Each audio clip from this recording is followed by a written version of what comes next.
스포츠웨어의 제왕 나이키가 지금 흔들리고 있습니다. 한때는 정말 난공불락처럼 보였던 그 왕좌가 말이죠, 이제는 위태로워 보이기까지 하는데요. 오늘은 투자자의 눈으로 이 나이키가 벌이는 필사적인 싸움, 그 내막을 한번 깊숙이 들여다보겠습니다.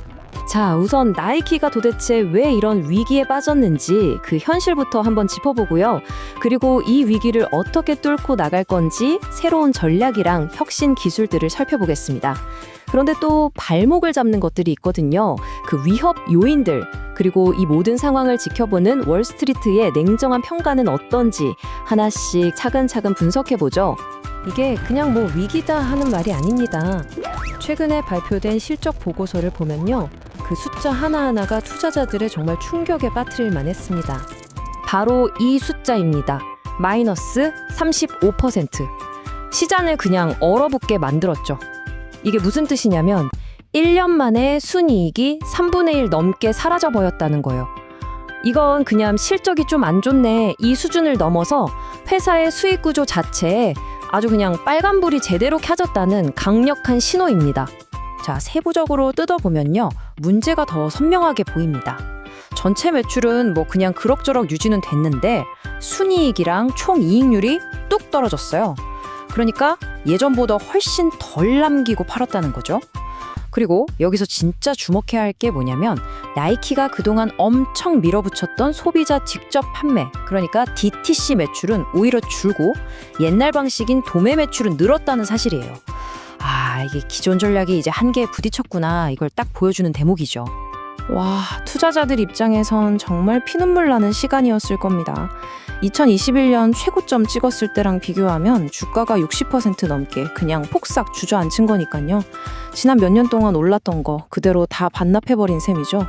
자, 이 절체절명의 위기에서 돌아온 베테랑 CEO 엘리엇 힐이 드디어 칼을 빼들었습니다. 그 이름도 비장한 지금 승리하라. 과연 어떤 전략일까요? 핵심은 딱 하나, 바로 방향 전환입니다. 예전에는 나이키 앱이나 직영정, 그러니까 자기들 채널에만 엄청 집중했잖아요. 이 소비자 직접 판매 우선 전략에서 이제 완전히 벗어나서 플라커 같은 전통적인 소매 파트너들이랑 다시 손을 잡겠다는 거예요. 아, 우리 온라인만 고집해서는 안 되겠구나. 오프라인 매장이 있어야 고객들을 더 많이 만날 수 있겠구나. 이걸 인정한 거죠. 결국 한마디로 초심으로 돌아가자, 이겁니다. 나이키를 세계 최고로 만들었던 그 근본으로 돌아가겠다는 거죠. 첫째, 누구도 따라올 수 없는 제품 혁신. 둘째, 어디서든 우리 제품을 살 수 있게 만드는 넓은 유통망. 그리고 셋째, 스포츠의 본질에만 집중하는 조직. 바로 이 세 가지로 다시 태어나겠다는 선언인 셈입니다. 그런데 전략만 바꾼다고 다 될까요? 아니죠. 결국 승부수는 경쟁자들을 그냥 압도해버릴 혁신에서 나와야 합니다. 자, 그렇다면 나이키가 지금 몰래 준비하고 있는 비밀 병기는 과연 뭘까요? 나이키의 야망을 이 한마디가 딱 보여주는 것 같아요. 움직임을 위한 전기자전거. 이게 무슨 뜻이겠어요? 그냥 전문 선수들만을 위한 기술이 아니라 평범한 우리 모두가 더 쉽고 더 즐겁게 움직이게 만들겠다. 바로 이게 나이키가 꿈꾸는 새로운 혁신의 방향인 겁니다. 와, 혁신 파이프라인이 정말 화려합니다. 신발에 모터를 단다는 프로젝트 앰플리파이 같은 완전 미래 기술부터 뇌과학을 신발에 접목시킨 나이키 마인드까지 정말 상상만 하던 것들이 나오고 있죠. 근데 또 동시에 나이키의 심장이라고 할 수 있는 러닝 카테고리를 다시 살려서 20%가 넘는 성장을 이끌어내는 아주 현실적인 노력도 같이 하고 있습니다.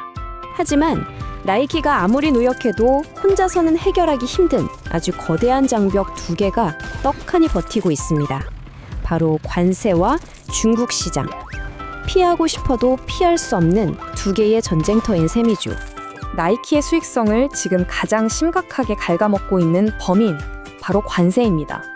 이것 때문에 북미 지역에서만 매출 총이익률이 무려 3%포인트나 깎여나갔어요.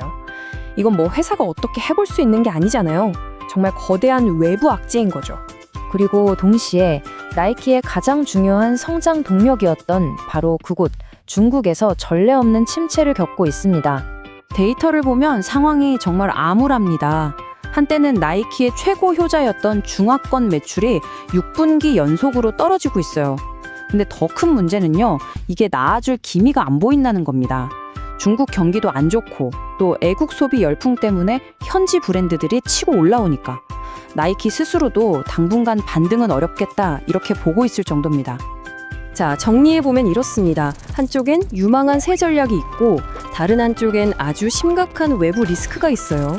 이런 복잡한 상황에서 월스트리트의 금융 애널리스트들은 과연 어떤 평가를 내리고 있을까요? 결론부터 말하면 완만한 매수 의견인데 이걸 좀 자세히 들여다보면 재밌습니다. 매수 의견이랑 보유 의견이 거의 반반이에요. 팽팽하죠? 이게 뭘 의미하냐면 월스트리트의 그 똑똑한 전문가들조차도 나이키의 미래에 대해선 글쎄 하고 고개를 갸웃하고 있다는 뜻입니다. 하지만 그럼에도 불구하고 애널리스트들이 내놓은 평균 목표 주가는 지금보다 40% 이상 높습니다. 이런 불확실성 속에서도 말이죠.